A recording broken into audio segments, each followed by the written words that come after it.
Muito bom dia, RF com você, já está no ar dessa terça-feira. Fique com a gente para você ficar bem informado. Bom tá curioso para saber o que vai ver hoje aqui, né? Então olha só os destaques. Corpos carbonizados encontrados no Paraná são de uma mise do empresário dela. Após morte de policial, série de assassinatos deixa moradores com medo no Pará. Temer estuda tirar benefícios do ex-presidente Lula. E o aumento no número de casos de violência envolvendo motoristas de aplicativos. Você vai entender por que isso está acontecendo. O RF com você está começando agora. E a reportagem especial do dia é sobre Feira Livre. Vamos explicar como escolher verduras, carnes e como armazenar tudo isso na sua casa. Hoje é terça-feira, a semana acabou de começar. Hoje a reportagem especial do dia sobre Feira Livre. Acho que cada cidade do Brasil tem uma, pelo menos, não é mesmo? O que você gosta de comprar na Feira Livre? Bom, tem gente que vai para fazer a feira realmente, né? Frutas, verduras, legumes e carnes. Vamos mostrar para você todas as dicas para você escolher tudo isso, todos esses alimentos e como armazená-los em casa, viu? É daqui a pouco na nossa reportagem especial do dia. Daqui a pouco tem mais notícias também para você aí de casa, mas antes vamos ver como está o clima em várias partes do Brasil. Previsão na tela.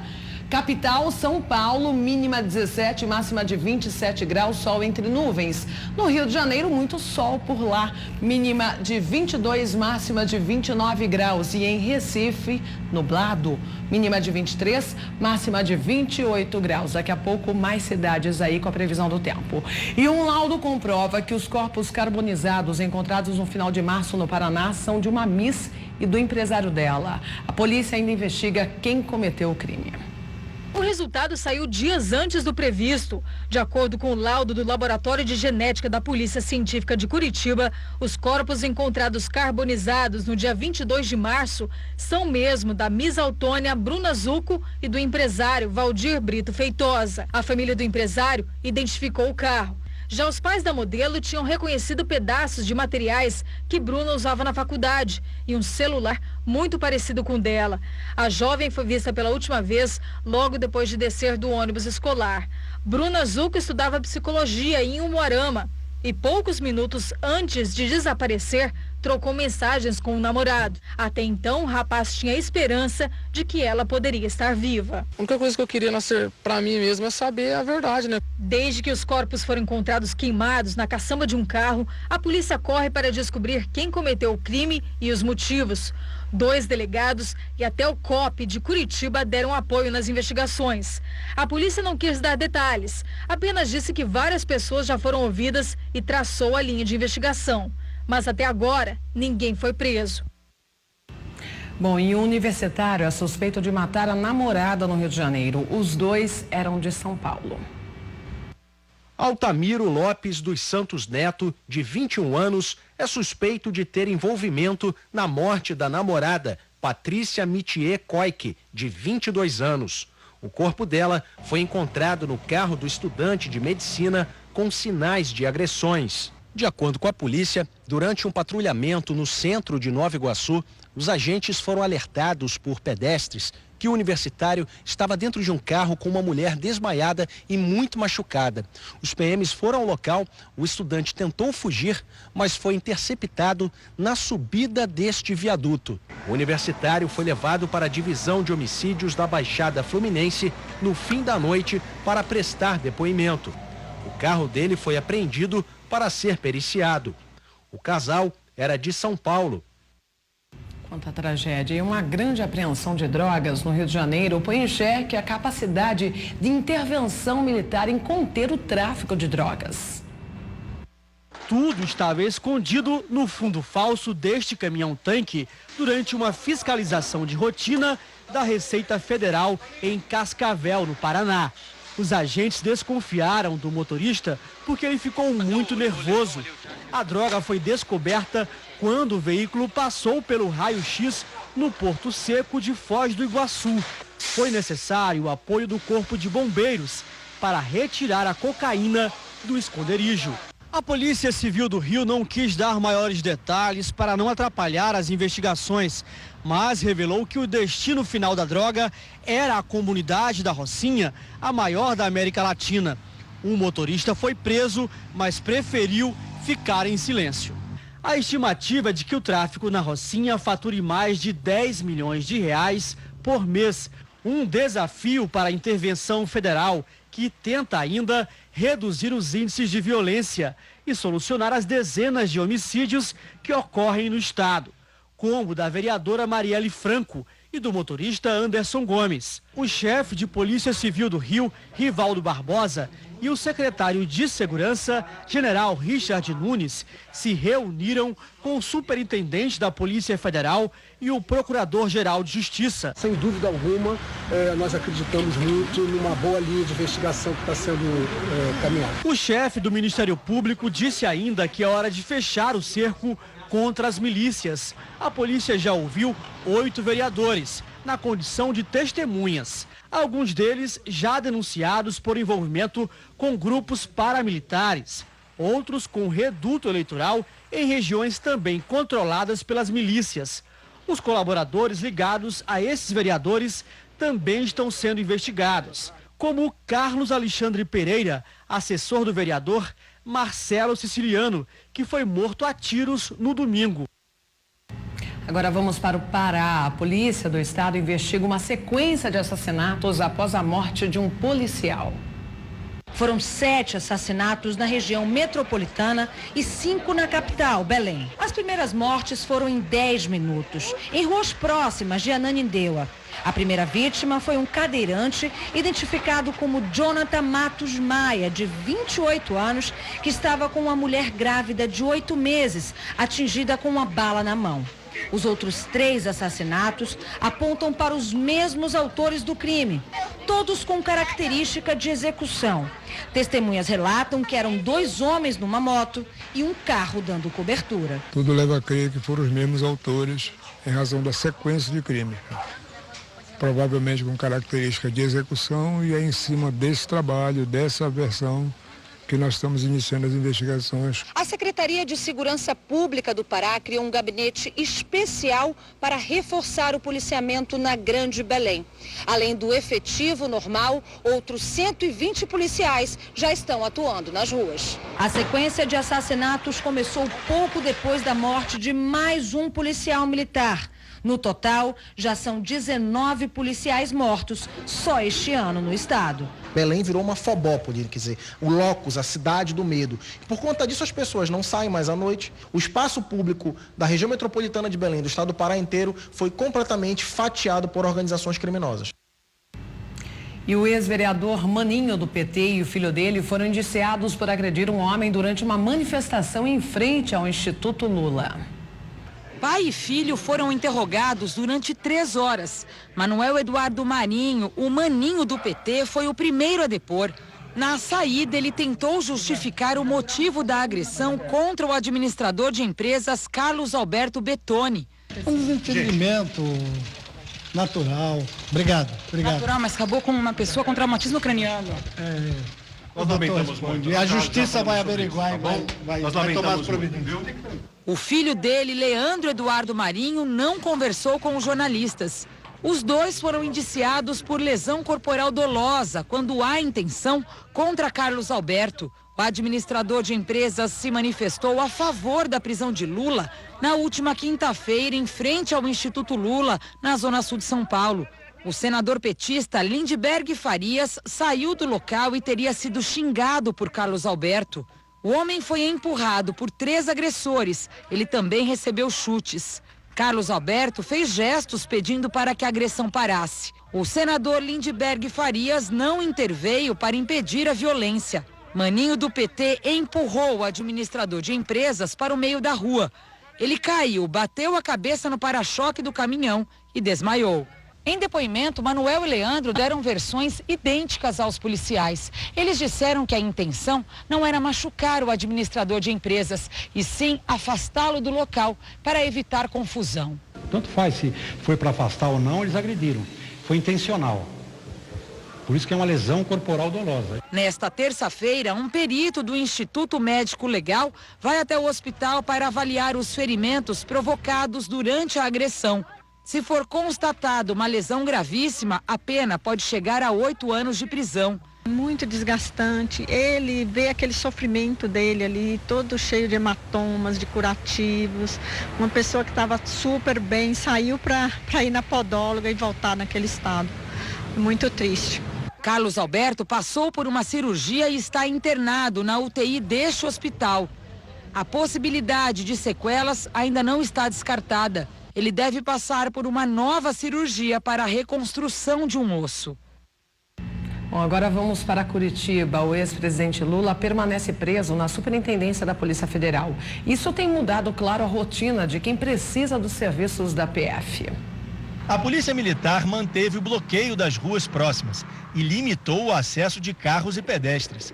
Só quem tinha horário agendado teve autorização para entrar, em grupos e a cada 10 minutos. O movimento foi menor dentro da sede da Polícia Federal, mas a rotina dos presos foi mantida. Por não ser uma penitenciária, o ex-presidente Lula não teve o cabelo raspado e nem precisa usar uniforme. O advogado dele, Cristiano Zanin, esteve com Lula. Na saída, falou rapidamente.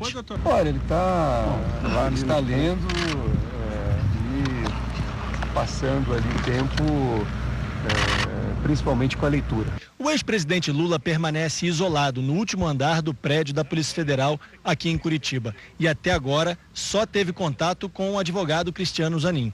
O ex-presidente só deve receber a visita de parentes na próxima quarta-feira, no mesmo dia dos outros presos que cumprem pena na Polícia Federal, como o ex-ministro Antônio Palocci. Palocci, que fez parte do governo Lula, também recebeu a visita de advogados e espera por um habeas corpus para tirá-lo da prisão ainda essa semana. Léo Pinheiro também está na carceragem da Polícia Federal. Ele é ex-presidente da OAS, construtora que, segundo o processo, pagou propina a Lula por meio do triplex no Guarujá, motivo da condenação do ex-presidente. Lula não terá contato com os presos da Lava Jato. Além de estarem em andares diferentes, os horários do banho de sol também não são os mesmos. Bom, e a Justiça agendou para junho uma nova audiência sobre um processo envolvendo Lula. Isso pode atrapalhar e muito o período eleitoral. Há 4 dias preso, o ex-presidente Lula recebeu mais uma notícia ruim. A Justiça Federal de Brasília marcou para junho o interrogatório dele no processo da Operação Zelotes, que apura irregularidades na compra de 36 aviões militares suecos durante o governo Dilma Rousseff. Nesse processo, ele é acusado de tráfico de influência, lavagem de dinheiro e organização criminosa. Ao todo, Lula ainda tem pela frente 6 processos. Ele é alvo de 3 operações diferentes, em que é acusado de 5 crimes. Se o petista pegar a pena máxima em todos os crimes que ainda responde, o tempo de prisão pode chegar a 122 anos. O processo mais próximo de uma sentença está nas mãos do juiz Sérgio Moro. O caso investiga a compra desse terreno em São Paulo para abrigar o Instituto Lula e de um apartamento vizinho ao que o petista mora em São Bernardo do Campo, em São Paulo. Os 2 imóveis teriam sido comprados pela Odebrecht e repassados como propina ao ex-presidente. A ação está nas chamadas alegações finais, quando acusação e defesa apresentam os últimos argumentos. Um dos principais relatores, Marcelo Odebrecht, disse em depoimento que o Instituto recebeu dinheiro ilegal. Começou a vir os pedidos que teriam que ser feitos de modo não contabilizados. Aí começou o pedido do Instituto Lula, começou o terreno, aí começou a vir um pedido, por exemplo, que foi feito doações para o Instituto Lula, 4 milhões, essa é outra forma que eu sei que Lula foi beneficiado. Moro também é responsável pelo caso do sítio de Atibaia. O imóvel frequentado pela família do ex-presidente teria sido reformado pelas construtoras Odebrecht e OAS em troca de contratos na Petrobras. Lula ainda é réu na Operação Janus, desdobramento da Lava Jato, que investiga se ele influenciou que a Odebrecht conseguisse empréstimos do BNDES para obras em Angola, na África. Na Operação Zelotes, mais um processo. Lula é acusado de ter negociado a prorrogação de uma medida provisória que concedia incentivos fiscais para montadoras de automóveis. O petista também responde a uma ação pela suposta tentativa da compra do silêncio do ex-diretor da Petrobras, Nestor Severo. Bom, e o que está em jogo agora é a estrutura que ex-presidentes têm direito. Por estar preso, Lula não pode usufruir aí dessas regalias. E o presidente Michel Temer estuda tirar esse benefício dele. Mesmo preso, o ex-presidente Lula tem assessores pagos pelo Palácio do Planalto. A prerrogativa é oferecida a todos os ex-presidentes da República.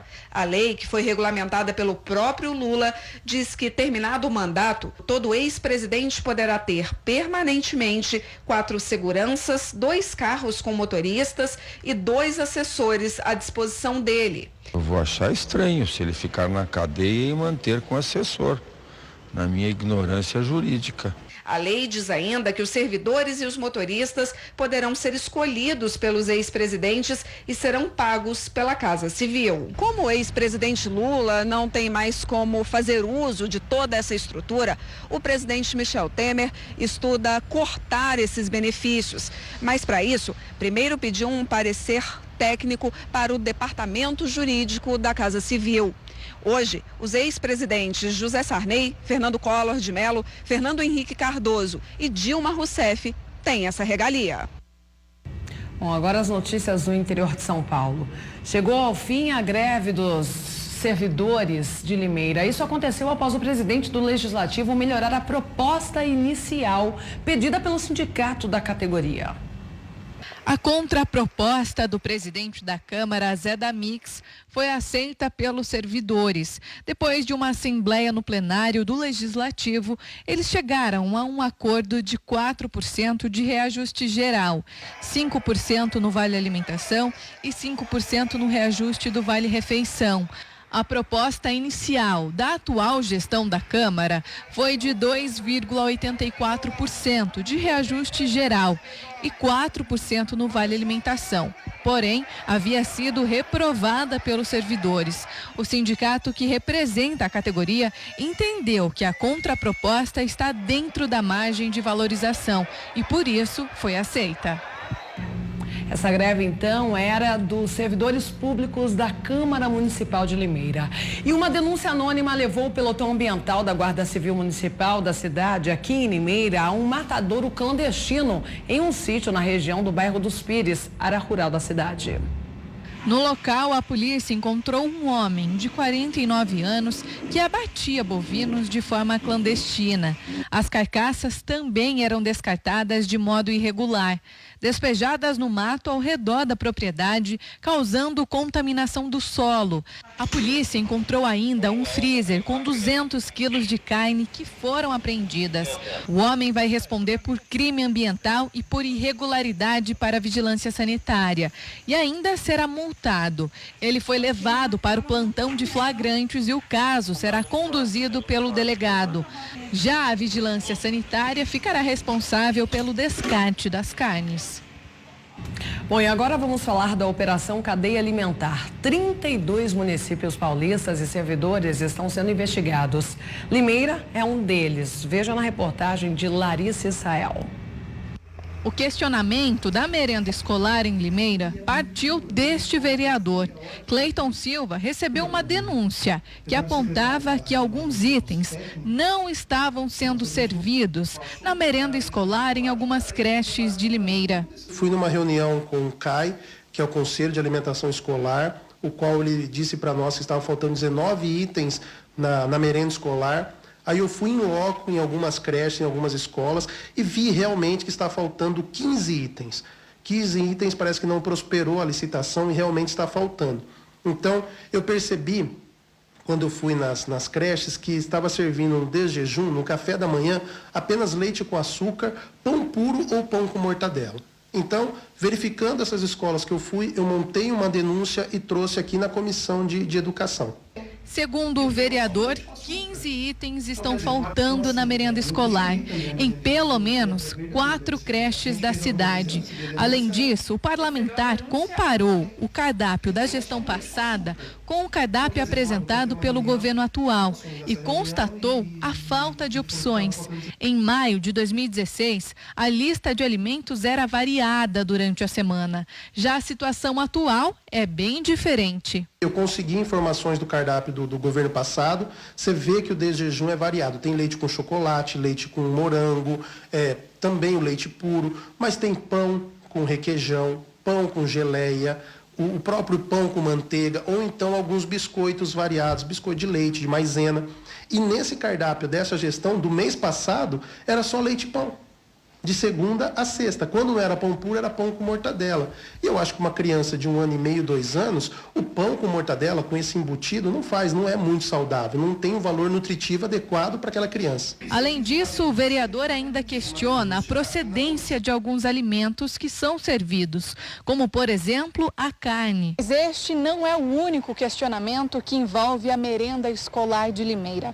A Operação Cadeia Alimentar, que investiga um esquema de fraudes que envolvem licitações na merenda escolar de 32 municípios, também vai investigar uma licitação suspeita feita pela Prefeitura de Limeira. A operação é da Polícia Federal. A licitação duvidosa é de 2016, da gestão passada, mas o vereador fez um requerimento para investigar a situação. Eu fiz um requerimento, na sexta-feira eu protocolei esse requerimento para que a gente possa investigar essa empresa. Eu não sei se ela tem um contrato aqui ainda, se é a empresa que está com o contrato vigente, mas que a gente possa investigar essa empresa também para ver qual a ligação que ela tem com a Prefeitura de Limeira. A Secretaria de Educação informa que a merenda é servida de acordo com o cardápio elaborado pela Divisão de Alimentação Escolar e previamente aprovado pelo Conselho de Alimentação Escolar. No cardápio consta em seu rodapé a observação que o mesmo poderá sofrer alterações. A citada ausência de margarina nas unidades foi pontual e deu-se em virtude de andamento processual, tendo sua entrega sido regularizada a partir do dia 26 de março do corrente.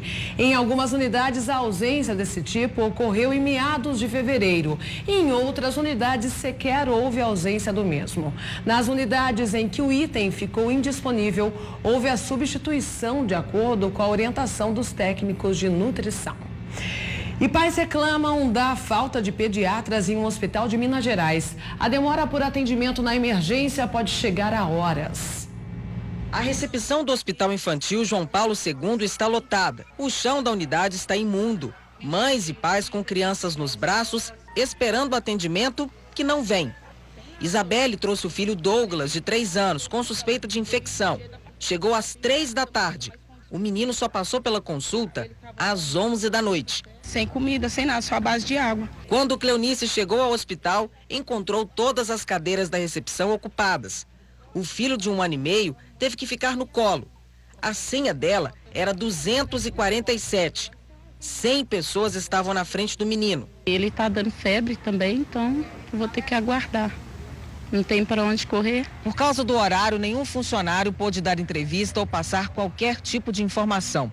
Segundo as famílias, apenas 2 pediatras estão atendendo nos plantões.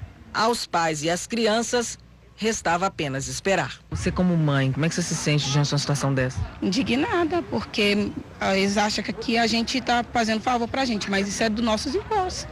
Isso é obrigação deles poder servir a gente bem. Bom, e veja esse drama de uma família de Santa Bárbara do Oeste. Um homem passou por um transplante de rim em São Paulo e há uma semana teve alta. Porém, ele precisa fazer hemodiálise diariamente e não consegue vaga em Santa Bárbara. Por isso, permanece no hospital em São Paulo. Entenda na reportagem de Vinícius Boer. O vídeo publicado em uma rede social mostra a indignação do morador de Santa Bárbara do Oeste, na região de Campinas. Ele falou que eu estou de alta, eu sou um paciente que posso ir embora, mas infelizmente não me libera porque não está tendo vaga na clínica. Ele não consegue conversar com um responsável sobre minha vaga aí na clínica em Santa Bárbara. Ricardo está hoje no Hospital do Rim, em São Paulo, pelo Sistema Único de Saúde, o SUS. O homem de 39 anos sofre com problemas renais há pelo menos 6 anos. Então, ele está fazendo a busca desse tratamento já faz 6 anos. Tudo começou aqui em Santa Bárbara. Ele fez 2 anos e 9 meses de hemodiálise. E depois desses 2 anos e 9 meses, ele veio a transplantar no Hospital do Rim. E ficou com esse transplante há 2 anos e 7 meses. E está com 2 semanas que ele veio a perder veio perder esse transplante. E aí tirou lá no hospital, retiraram o rim, deram os primeiros socorros para ele, cuidaram dele. E ele está de alta, deu de terça-feira. Ele recebeu alta, não pode vir para casa devido à vaga, que aqui em Santa Bárbara não tem a vaga em nenhuma clínica de hemodiálise. Então ele está à procura, à espera dessa vaga. Que eu já fui à procura, já procurei auxílios, várias pessoas estão me ajudando, mas assim, preciso de uma voz maior. No momento estamos precisando de uma voz maior, porque tudo que os nossos amigos aqui, vereador, o Carlão, o assessor Léo, o Alex Black também, que ajudou, o médico, o vereador José Ferreira, Antônio, tudo eles estão ajudando. Só que assim, infelizmente, a gente está precisando de uma voz maior. Desde o início da semana, a família tenta garantir a hemodiálise. A esposa conta que procurou a Secretaria de Saúde de Santa Bárbara do Oeste e uma clínica que funciona por meio de parceria público-privada. Mas até agora, nada. Já está tudo encaminhado, já está na central de vagas, estamos aguardando, é o que eles falam, é só isso, estamos aguardando, já está tudo resolvido, foi passado e-mail para a Unicamp, foi passado e-mail para a regional de vagas, vamos aguardar, mas vamos aguardar até quando, né? A Secretaria de Saúde de Santa Bárbara do Oeste informou que o Hospital do Município de São Paulo já entrou em contato com a Diretoria Regional de Saúde, órgão estadual que é responsável pela regulação de vagas de hemodiálise em todo o estado, solicitando a transferência. Enquanto a transferência não ocorre, o paciente segue em atendimento na capital paulista. Os casos de conjuntivite estão se proliferando em muitas cidades do interior de São Paulo. Em Limeira, em comparação com o mesmo período do ano passado, o número triplicou. O balanço da Vigilância Epidemiológica mostra que até o momento foram registrados em Limeira 1.112 casos de conjuntivite. A doença praticamente triplicou na cidade se comparado ao ano passado, que foram registrados no mesmo período 426 casos. O ano passado teve um número bem menor do que está acontecendo esse ano. Então, esse ano está realmente bem mais intenso do que os anos anteriores. Mesmo com um aumento no número dos casos, segundo a coordenadora da Vigilância Epidemiológica de Limeira, os casos são alarmantes, mas a cidade ainda não corre o risco de ter uma epidemia. É um número bem maior que o esperado, né, dos outros, comparando ao ano passado. Mas nós já tivemos outros anos em que o número foi muito maior que esse. Então nós temos que acompanhar, verificar como é que está, onde estão acontecendo esses casos, né? Nós também estimulamos a notificação nas unidades de saúde, também nos hospitais, principalmente, porque o fluxo de atendimento nos hospitais é muito grande. Então, para todas as doenças, né? Então nós também estamos estimulando a notificação nessas unidades para que cheguem até o município, até a vigilância. Então também uma das causas desse aumento é esse incentivo à notificação. Podendo ser alérgica, viral ou bacteriana, a conjuntivite se caracteriza pela inflamação da conjuntiva. O que preocupa e pode piorar a situação é que a doença é transmissível. Então, o que pode acontecer é realmente a transmissão de pessoa a pessoa, no caso de uma conjuntivite bacteriana ou viral, né? Aí tem esse risco da transmissão. Então, com certeza, o número pode ser maior, pode vir a ser maior daqui para frente. A doença vem carregada de sintomas. Os principais são olho vermelho e lacrimejante, inchaço nas pálpebras, intolerância à luz, visão embaçada e visão borrada. Apesar de não ser grave, a doença provoca muito incômodo e alguns cuidados devem ser tomados para que a situação não se transforme em epidemia. Não é uma doença grave, né, mas ela traz sim suas limitações. Tem também a questão dos afastamentos do ambiente de trabalho, também da escola, porque como é uma doença transmissível, se o doente ficar no meio, ele acaba transmitindo para as demais. E numa empresa, numa escola, isso acaba gerando um surto. Então é preciso sim que eles sejam afastados e tem toda a questão da dor, do incômodo, né, da intolerância à luz, tudo isso que pode acontecer na conjuntivite. Bom, em Pernambuco, a falta de medicamentos de alto custo tem prejudicado o tratamento de vários pacientes. João Carlos sempre anda com todos os documentos que comprovam a falta de remédios importantes para combater o mieloma múltiplo. A doença do sangue ataca a medula óssea e degenera os ossos. Sem o tratamento adequado, os rins ficam comprometidos, a imunidade também baixa e o paciente corre mais risco de ter infecções. É um câncer que, infelizmente, hoje ainda não existe cura. Hoje o nosso tratamento é a base de quimioterapia e transplante de medula e algumas medicações específicas. Há pelo menos 2 anos, João Carlos deixou de tomar um medicamento específico para tratar o mieloma múltiplo. A situação se agravou e há 2 meses, a Fundação de Hematologia e Hemoterapia de Pernambuco, HEMOP, informou que não havia mais como tratá-lo apenas com esse remédio. Outro medicamento foi indicado. O comerciante entrou na Justiça e procurou a Defensoria Pública da União. Um juiz federal determinou que o governo depositasse quase R$100 mil para a fundação comprar os 2 remédios. O valor foi depositado, mas 1 mês depois, ainda não há previsão de que os medicamentos sejam comprados. Eu já estou há mais de 1 ano e meio sem medicação específica para manutenção da minha doença. A doença vai progredindo, como se trata de um câncer, vai progredindo, então chegou num ponto onde o laudo aponta que eu estou com risco de morte. Diante da falta de remédios, 40 pacientes se uniram para cobrar soluções, mas alguns deles morreram enquanto aguardavam a continuidade do tratamento. Com 79 anos, o pai de Edjaíra se trata contra o mieloma múltiplo há 5 anos. Mas desde junho do ano passado, ele está sem o medicamento. O que eles relatam é que não tem um medicamento, não tem os remédios e que não tem previsão de chegada. Bom, e um homem foi feito refém em uma comunidade enquanto os bandidos usavam o cartão de crédito dele em um shopping. Na volta à favela, os criminosos foram presos.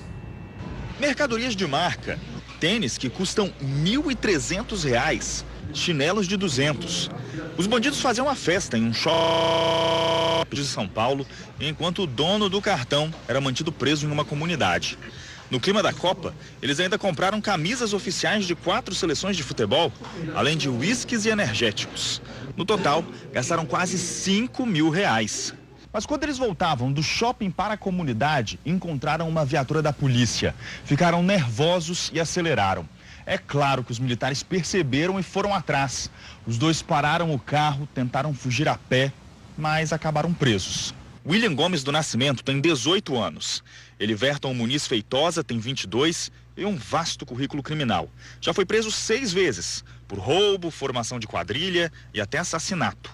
O policial contou que os 2 renderam o motorista do aplicativo logo depois da corrida e 2 comparsas o mantiveram refém por quase 3 horas na comunidade do Cantagalo. A vítima afirmou que na parte superior da comunidade tinham indivíduos lá trabalhando como olheiros, vamos dizer assim, né? E quando eles visualizaram as nossas equipes chegando, já fizeram um contato telefônico com eles avisando que a gente estava pelo local. E aí eles se evadiram. Cresceu o número de ônibus incendiados em protestos em todo o país. Em Salvador, vários bairros estão sem transporte público por esse motivo. Em 3 bairros populosos de Salvador, nada de ônibus. Os motoristas se recusaram a entrar na região depois de 3 coletivos terem sido incendiados. A violência teria começado com a morte de um dos principais traficantes da cidade, num confronto com a polícia. Em todo o país, o número de ônibus incendiados em protestos cresce ano a ano.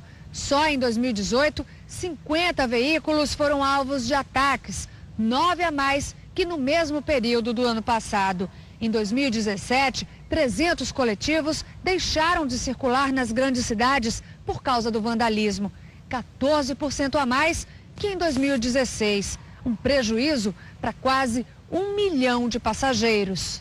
Na capital baiana, 70% da população depende do transporte público. Cada vez que um ônibus é queimado, a população tem que andar quilômetros para sair ou chegar em casa. E a população inteira prejudicada por conta desses vândalos, né? E depois que os aplicativos de transporte começaram a permitir que os motoristas aceitassem dinheiro, os motoristas se transformaram em alvos dos bandidos. Os casos não param de crescer em todo o Brasil. Todo dia, quando pega o carro para sair, Danilo se pergunta se vai voltar em segurança. É o trauma de quem já foi vítima de roubo trabalhando como motorista de aplicativo em São Paulo. A chamada no nome de uma mulher resultou numa emboscada. 2 bandidos vieram e me abordaram por moto. Numa rua sem saída, eu estava dirigindo, ele chegou do meu lado, já com a arma na mão, no meu vidro, pediu para baixar o vidro e pediu para eu descer do carro. Há um mês, nova tentativa de assalto após uma chamada. Dessa vez ele escapou do roubo. Ficaram como lembrança as marcas na placa que raspou em outro carro durante a fuga. Tá parecendo um assalto a delivery, porque o assaltante pede pelo aplicativo, ele pode até mesmo escolher o veículo que ele quer levar, né? Os roubos se tornaram frequentes depois que os aplicativos passaram a aceitar dinheiro como pagamento. Em fevereiro, um motorista foi sequestrado por 2 assaltantes. Um dos passageiros disse que o endereço de destino estava errado no aplicativo e conduziu o motorista para uma rua deserta onde os criminosos anunciaram o assalto. Os bandidos pegaram o carro, o celular, dinheiro e abandonaram o motorista.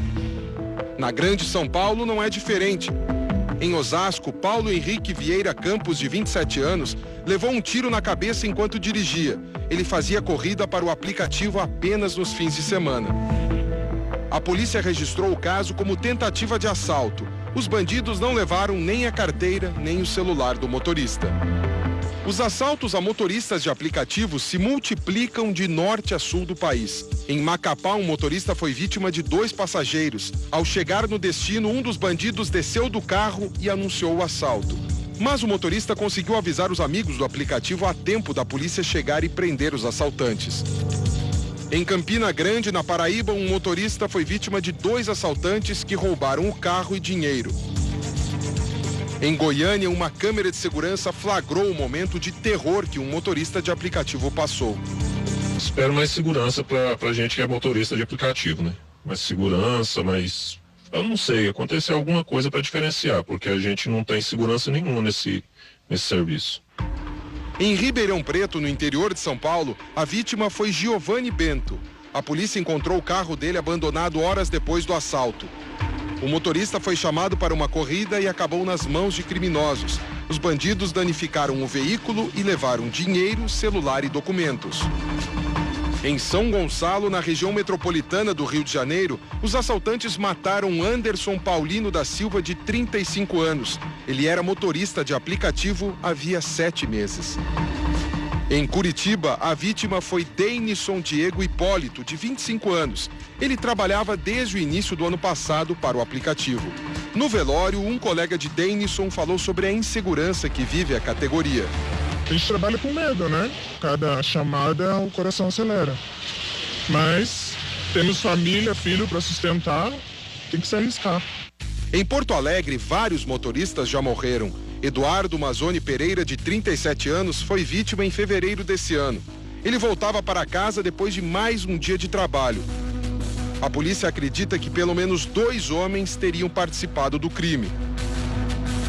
Em São Paulo, mais 2 assassinatos. Alan Teixeira da Silva, de 28 anos, foi baleado na cabeça e morto a um quarteirão de casa depois de pegar 2 passageiros. Felipe Araújo, de 30 anos, foi esfaqueado numa área nobre da capital paulista. Ele trabalhava para o aplicativo havia apenas uma semana. O medo de ser mais uma vítima dessa estatística faz com que os motoristas de aplicativos estejam muito mais seletivos para pegar um passageiro. Se a chamada é numa região de periferia, considerada perigosa, virou costume recusar a corrida. Ruas sem saída também são evitadas para não cair numa emboscada. Essas precauções ajudam, mas não garantem total segurança. Os assaltantes têm surpreendido de outras formas. Um exemplo foi o de uma quadrilha presa por investigadores de uma delegacia especializada em roubos de veículos do DEIC, em São Paulo. O delegado disse que os criminosos chamavam os carros pelo aplicativo num hospital para não despertar suspeita. Nós conseguimos verificar o trajeto que esse carro tinha feito e aí sim as equipes do DEIC passaram a fazer diligências na zona leste da cidade. No local funcionava um desmanche e a polícia encontrou 2 motoristas reféns dos bandidos. Eles estavam completamente embriagados, os criminosos fizeram eles ingerirem bebida alcoólica para que isso dificultasse o reconhecimento deles, enfim, o contato visual com esses criminosos. O principal aplicativo utilizado no Brasil disse que lançou recentemente uma nova ferramenta para dar mais segurança aos motoristas. Agora, os usuários precisam registrar o CPF e a data de nascimento, mesmo para fazer chamadas pagas em dinheiro. E essas informações são conferidas na base de dados do governo federal para confirmar a identidade do passageiro. Outro aplicativo de transporte disse que faz um mapeamento de áreas de risco e monitora o perfil dos passageiros e de todas as corridas em tempo real. Também pede validações adicionais aos usuários, como CPF e outros documentos, se necessário. Um terceiro aplicativo disse que investe em novas tecnologias para reduzir os riscos de roubos. O sistema registra todas as etapas da viagem até o pagamento. Mas para os motoristas é preciso fazer mais. O eficiente hoje seria o que o motorista utiliza, que é o reconhecimento facial. Em certa empresa de aplicativo, para poder ficar online, você tem que tirar uma selfie sua para fazer reconhecimento facial. Isso para o motorista, que deveria ser implantado também para o passageiro, né? Danilo criou um canal na internet para dar dicas de segurança. Foi a forma que achou de tentar reduzir o número de assaltos aos colegas de trabalho. Em questão de metrô, que a gente sabe que é um alto índice de chamada, então eu observo antes, eu paro um pouquinho antes, vejo qual a pessoa que é. Se eu não me sentir seguro, eu vou embora, eu cancelo a corrida e vou embora. Isso você consegue diminuir um pouco a falta de segurança que nós vivemos. Mudando de assunto, o preço do leite disparou e isso gerou um aumento de preço em vários outros alimentos que usam o produto. Para o consumidor, só resta pesquisar. Tem que pesquisar e muito, porque cada lugar, cada estabelecimento tem um preço. O leite está mais caro. Em Minas, o litro subiu 13% em apenas 2 meses. Custava R$ 2,12 e agora é vendido a R$ 2,42. Toda a linha doce leva leite. Então, bolo, torta, pães doces, roscas doces, aquela linha de produtos adocicados, na maioria das vezes leva leite. Então, o leite é essencial para o nosso trabalho aqui no dia a dia. Em todo o país, o leite recebido por produtores aumentou 5,3%, ou 5 centavos por litro, de fevereiro para março, na chamada Média Brasil, que engloba os 7 maiores estados produtores: São Paulo, Bahia, Goiás, Minas Gerais, Paraná, Santa Catarina e Rio Grande do Sul. As explicações vão desde a seca na Argentina, que aumentou o preço da soja e do milho, que servem de alimento para o gado, até o desestímulo de produtores no Brasil por causa do baixo valor que recebem da indústria. Esse aumento de custo de produção naturalmente vai impactar também numa retração dessa própria produção e da captação de leite, o que já aconteceu no último ano. O produtor se queixa de prejuízo. Além de muito trabalho, os custos de produção são altos e o lucro baixo.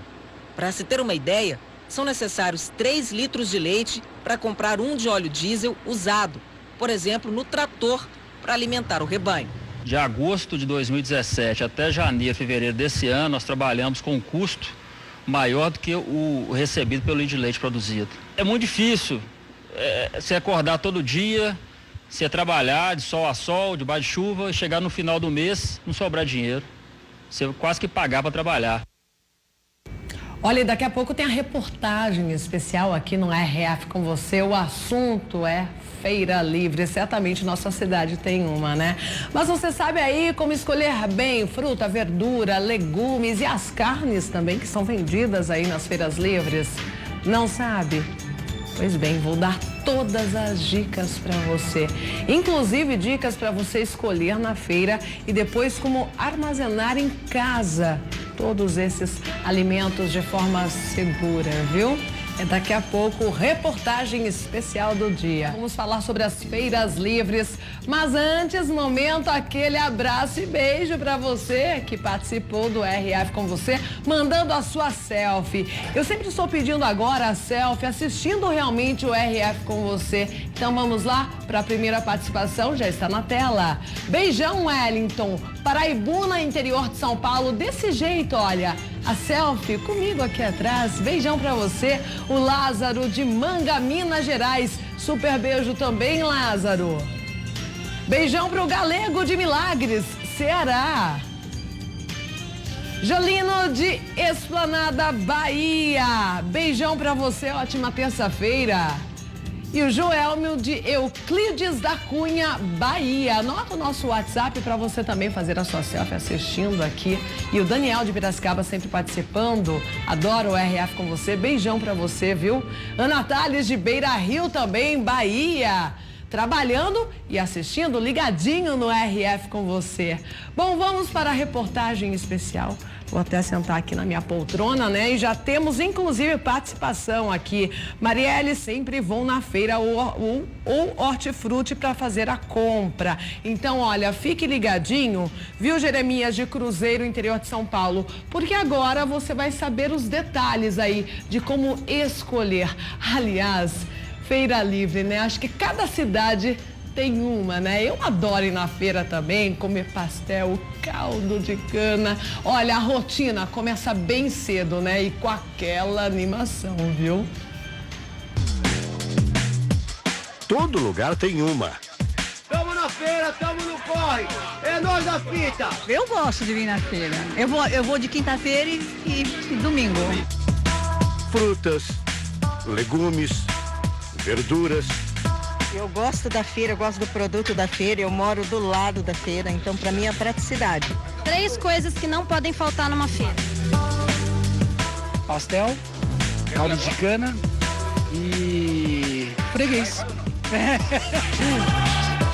Cada lugar tem suas tradições. No Rio, ninguém dispensa a água de coco. E a preferida é na garrafinha para poder levar para casa. Quanto mais fácil, melhor, né? E na hora de comprar... Tem que fechar, tem que olhar. Primeira coisa que eu faço, eu entro, dou uma olhada de ponta a ponta, vejo como é que tá os preços, depois eu saio comprando. As feiras fazem parte da nossa cultura. As feiras livres são um fenômeno aqui no Brasil, justamente porque elas vêm de uma natureza da necessidade do comércio, quando não se havia oficialmente instituições para fazer esse tipo de trâmite. Da cultura e da história de muita gente também. Essa feira aqui faz 40 anos que eu venho nela. Lembra os avós, né? Que dá saudade deles, né? Nos estados do Sudeste, as feiras são itinerantes, cada dia em um lugar. Já no Nordeste, geralmente acontecem em locais fixos. Abacaxi, melão e melancia aí, ó. Bom dia, bom dia. Ia com a minha mãe, né? Ajudava a levar sacola. E é bacana na feira, você vê um, vê outro, peguei amizade, eu sou conhecido aqui. Bora, amigão, bora, amigão! Próximo! As feiras livres têm de tudo um pouco. Roupa, chinelo, utensílios domésticos. Filme, DVD, né? Pô, brinquedo, frango, carne bovina, carne de porco. No Rio, o camarão é fresquinho. Meu próprio cunhado pesca pra gente. Mas será que todos estes produtos são conservados e expostos da maneira correta? É o que a gente vai descobrir agora. O dia dessa turma aí começa cedo. Tão cedo que ainda é noite. Faltam muitas horas ainda para o sol raiar. Para quê? Para poder a gente colocar um produto fresco na mesa do consumidor, a gente tem que ir no mercado todo dia. Essas frutas aí foram compradas no início da madrugada e vieram direto para cá. A qualidade da feira é melhor muitas vezes que o supermercado. Por isso, tanta gente não abre mão de fazer as compras na feira. Para garantir essa qualidade, o pessoal trabalha pesado. Acorda quando muita gente está indo dormir. Carrega peso. Bom, mas tudo isso parece não ser um problema. Estou feliz com o que faço, hein? Graças a Deus, gosto muito do que faço. O Antônio, por exemplo, é feirante há 26 anos. Eu entrei na feira através do irmão meu. Agora, nessa barraca aqui, eu já conheci o pessoal de muito tempo. Ricardo também não se vê fazendo outra coisa. Eu dei continuidade no serviço do meu pai, né? Que ele era feirante, né? Aí começou a levar eu, criancinha, pra feira, né? E eu gostei de ficar trabalhando na feira e tô até hoje, né? Uma tradição familiar. O Antônio trabalha com os primos, Milton, Paulo, Matheus e Anélio. A feira vai passando de geração para geração, né? Os mais novos vão aprendendo com nós. Matheus, de 19 anos, é o mais novo da turma. Entrei por causa do meu padrasto, né? Ele sempre trabalhou na feira, né? Aí não teve jeito. E eu gosto. Trabalhar com a família é divertido, né? É um pouco divertido, um pouco comum, é aquelas coisas, né? É um pouquinho de discussão, um pouquinho de entendimento, mas é tudo dá certinho no final.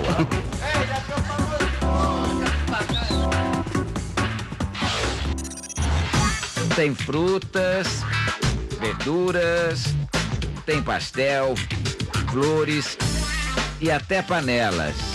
Mas está faltando alguma coisa para a feira ficar completa, não é? Bom dia, amigão! Carioca, carioca! Bora, bora! Agora sim, o grito dos feirantes não pode faltar. Afinal, feira sem barulho. A feira tem que ser barulhenta, não pode ser silenciosa. Quer silêncio, vai no mercado. E no meio de todas essas vozes está a do Breno. Beatriz Saradão, me dá 5 aí, ó! Eu Saradão, vamos! Ele dá um show no gogó e jura que não fica rouco no final do dia. A feira entrou na vida do Breno aos 8 anos de idade. Tá no sangue. Ele acompanhava a família no trabalho aos domingos. Morria de vergonha. Passava um conhecido da escola, me abaixava debaixo da barraca e esperava passar. Aí depois fui pegando gosto. Agora, eu amo o que eu faço, entendeu? Eu acho que eu não largo, mas a feira pra mim trabalhar em lugar nenhum. No meio de tantas barracas que vendem o mesmo tipo de produto, qual será o segredo para atrair a atenção do freguês? Se você ficar só vendo os outros trabalhar ali, ó, quietão, paradão, o pessoal vai te engolir e você vai voltar com a mercadoria pra casa. Agradar ao cliente é a missão de todos os vendedores da feira. O freguês gosta de qualidade, preço bom. Dando atenção para as clientes, ela sempre volta. Tem mesmo os que voltam toda semana. A minha filha fala pra mim, mãe, não vai na feira. Pra mim não ficar carregando peso, eu falo pra ela, eu gosto, converso com todo mundo. Mas tem gente que acha um pouquinho exagerada a abordagem dos vendedores. Tem uns que dói até o ouvido da gente, né? Minha linda, mais alguma coisa? Para esses fregueses, Linda tem o truque. Eu só trabalho chamando os freguês com sorriso e com simpatia. E chamando as senhoras de meninas. A senhora de menina? Isso, meninas de 90 anos. Gosta, adora.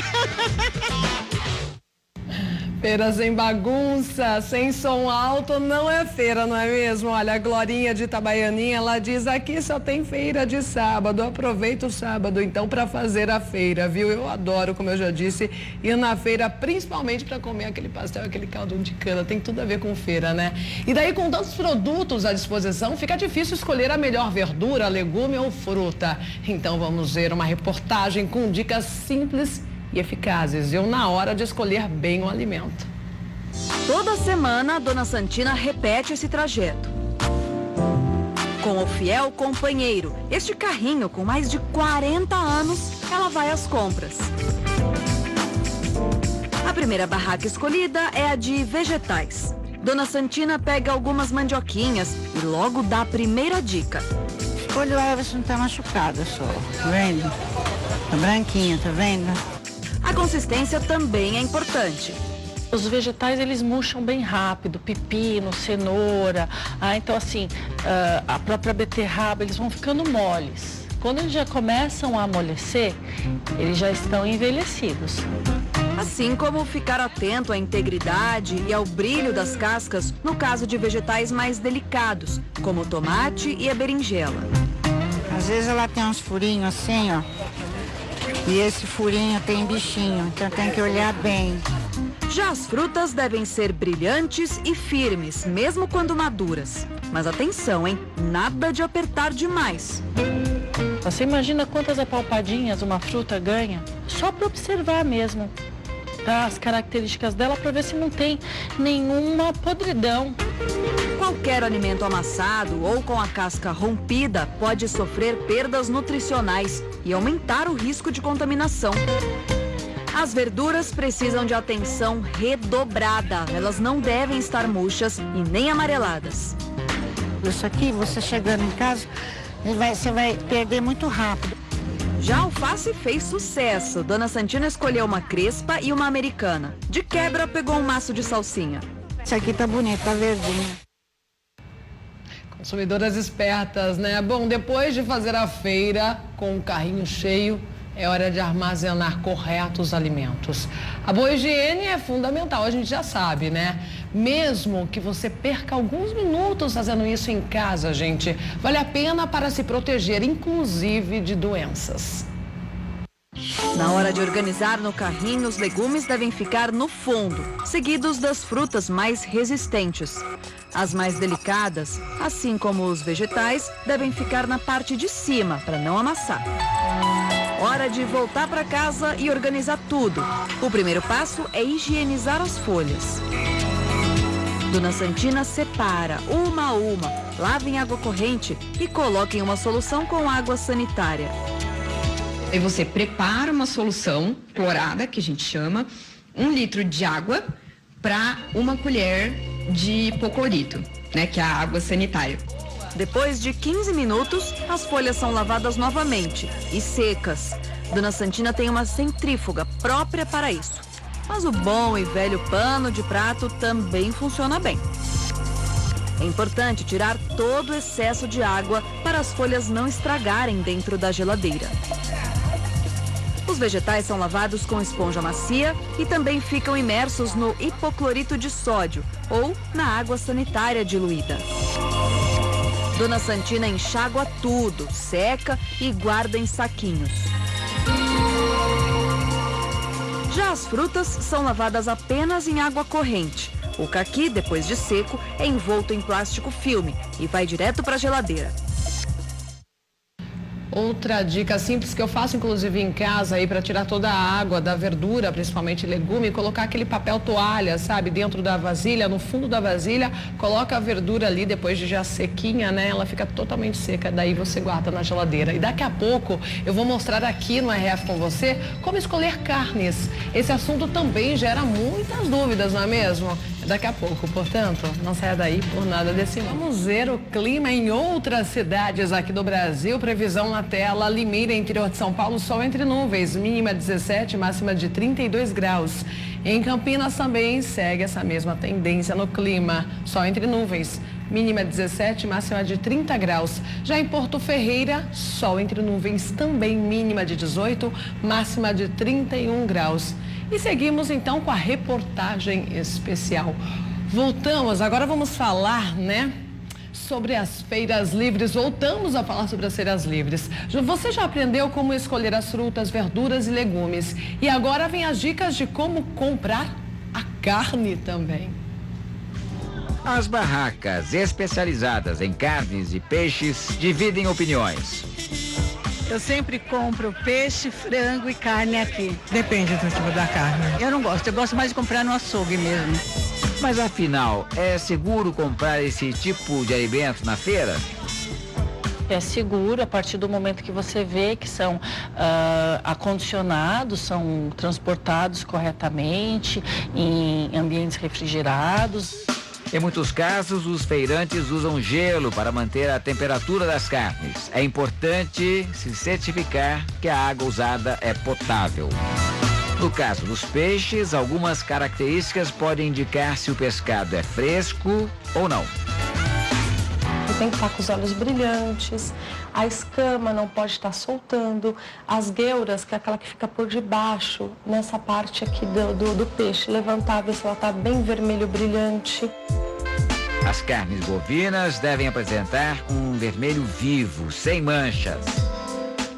Já as aves e as carnes suínas têm que ser rosadas, sempre com cor uniforme.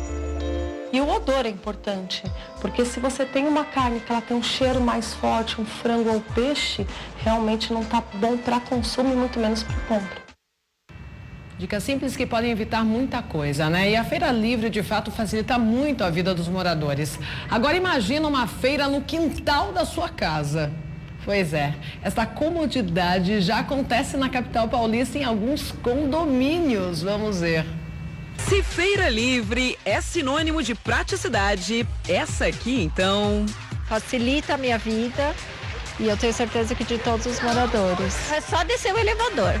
Dar alguns passos e aproveitar a feira de condomínio. Tendência que vem ganhando espaço em algumas capitais. Essa feira aqui foi criada pelo Eduardo há 1 ano e meio. No começo, deu trabalho, mas hoje são mais de 90 itens à disposição dos clientes. A gente não tinha montado, não tinha colocado preço, os fregueses chegavam, pegavam, a gente se embananava, foi uma confusão total. Aí a gente foi aprendendo, foi se ajustando, foi melhorando, foi incrementando e agora a coisa funciona redondinha. Tão redonda que a barraca ganhou companhia, viu? Que tal ir à feira e comprar um pão fresquinho?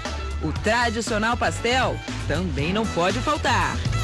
Comodidade que conquistou a Selma. Você não precisa se preocupar que você tem que se trocar, preparar as coisas para poder sair de casa, onde vai estacionar o carro. Melhor que só se ele subisse e guardasse no armário. E não é que o Eduardo pensa em tudo mesmo? Essas 3 caixas aqui são de um morador que o Ney vai entregar lá no 10º andar. Que bacana, né? Daqui a pouco mais notícias para você aqui no RF com você. Ainda falando sobre notícias, agora vai conhecer aqui em Limeira um projeto pioneiro e premiado. Uma escola pública desenvolve aulas práticas e teóricas envolvendo uma plantação de batatas. É isso mesmo que você ouviu. E a repórter Larissa Israel foi lá conhecer. O projeto nasceu em 2008 e é desenvolvido pelos alunos do 5º ano da Escola Municipal Professora Jamile Caran de Souza Dias. A iniciativa, que já completa 10 anos, tem o objetivo de trazer para as crianças a valorização dos alimentos a partir da ciência e da observação. Esse projeto, ele articula, né, o ensino dos conteúdos curriculares em relação ao plantio, crescimento, né, da planta, com a pesquisa de laboratório, que a criança pode aprender conceitos científicos relacionados a plantio, desenvolvimento de uma planta. Ela pode aprender na prática, fazendo, né, pesquisa, plantando, acompanhando, registrando o desenvolvimento e, enfim, é a prática de laboratório mesmo. O projeto é reconhecido internacionalmente. Os alunos contam com a orientação voluntária do pesquisador e engenheiro agrônomo José Alberto Caran de Souza Dias. Ele participou da abertura da 20ª edição do projeto Plantando Batata com Ciência, que envolveu mais de 70 alunos da escola. A gente viu a possibilidade de, nesse trabalho voluntário que a gente faz, trazer o conceito fundamental de ciências, usando a tecnologia, o meu trabalho, que é a produção de batata.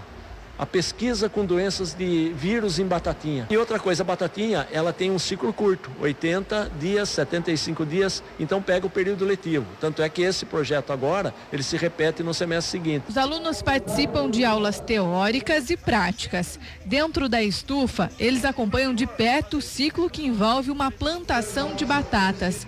Além disso, os estudantes também analisam todo o processo de uma planta doente. O projeto, ele começa em sala de aula, com a parte dos conceitos, e as crianças vão para a estufa, fazem o plantio, né, do broto da batata, e elas podem depois ir acompanhando a diferença entre o crescimento de uma planta sadia e o crescimento de uma planta doente. Um dos objetivos é esse, a criança entender essa diferença. Porque o que causa, né, o desenvolvimento de uma planta doente? Ele causa um prejuízo para o produtor. O projeto tem um período de desenvolvimento de 90 dias, do plantio até a colheita. Uma iniciativa que chama a atenção dos alunos. É muito importante porque a sociedade também precisa. Tem várias pessoas que não comem, então o projeto Batata é muito importante para toda a sociedade. Mas por aqui a plantação não é feita com uma semente qualquer. O pesquisador que analisa batatas há 78 anos encontrou um jeito diferente e mais saudável para multiplicar o alimento. O projeto usa o brotinho da batata como semente. A produção é totalmente orgânica. Os alunos também enfrentam as mesmas dificuldades de qualquer produtor. E isso incentiva as pesquisas e a busca pelo conhecimento. O grande diferencial desse trabalho é a criança poder participar de um processo de pesquisa mesmo, onde ela vai observando, registrando até a finalização, que é a colheita. O brotinho da batata, que na maioria das vezes é jogado fora, aqui ganha uma função importante. Os alunos são responsáveis e cuidam de toda a plantação, como mini produtores mesmo. No final do projeto, eles participam da colheita e consomem a batata que plantaram na merenda escolar. Um trabalho de campo que vem carregado de conhecimento. Sair da sala de aula para fazer um trabalho prático sempre para a criança é muito interessante. A criança, ela aprende muito pela prática, né? Então, para ela é muito interessante. Ela consegue assimilar melhor o conceito, o conteúdo que é trabalhado em sala de aula. Além disso, os alunos também acompanham de perto a importância de se consumir alimentos orgânicos e livre de agrotóxicos.